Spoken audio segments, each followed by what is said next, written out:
This will be a quick video on solder wick.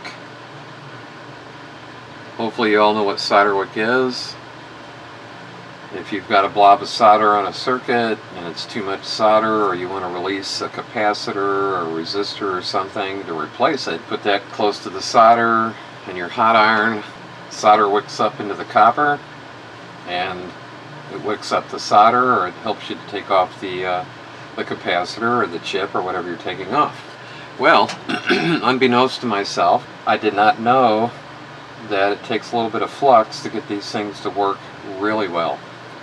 So this particular solder wick doesn't have any flux in it, but online you can find some that has solder. The solder wick has flux built into it. So what I'm going to do, and being that I bought quite a bit of this, is I'm going to turn it into the flux type solder wick that you can buy, which is more expensive. And I think doing it this way, it's going to be even cheaper.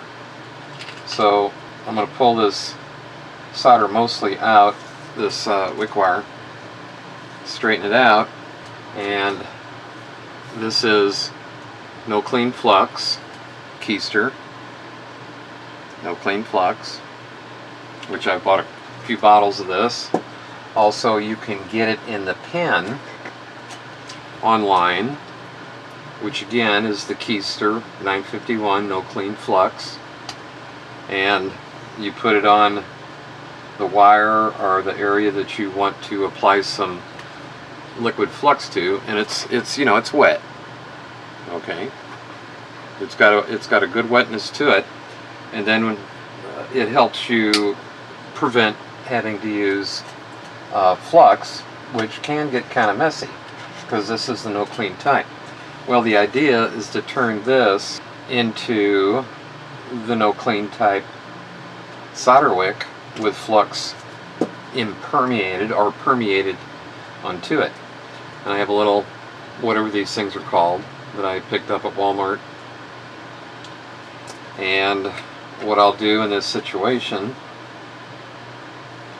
is draw up a fair amount into the syringe. Thank you. Make sure you close everything up. It's easy to spill. And then what I'm going to do is I'm going to hang this up and then just drizzle down this flux. And it's so free-flowing that it will work its way all the way down.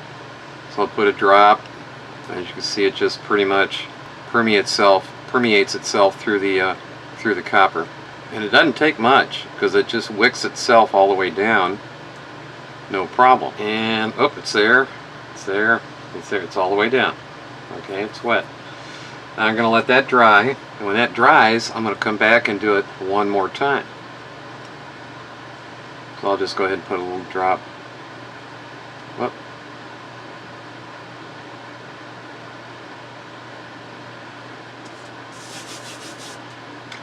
We'll let that air dry. It only takes 5-10 minutes tops. I'll set that right there. Just let it hang down. Let it dry.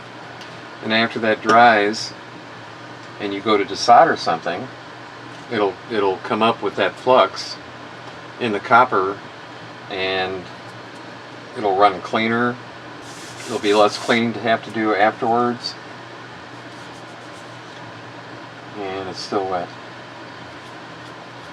It does react with the copper a little bit, but that's okay because it's supposed to. It's flux. So we'll let that dry.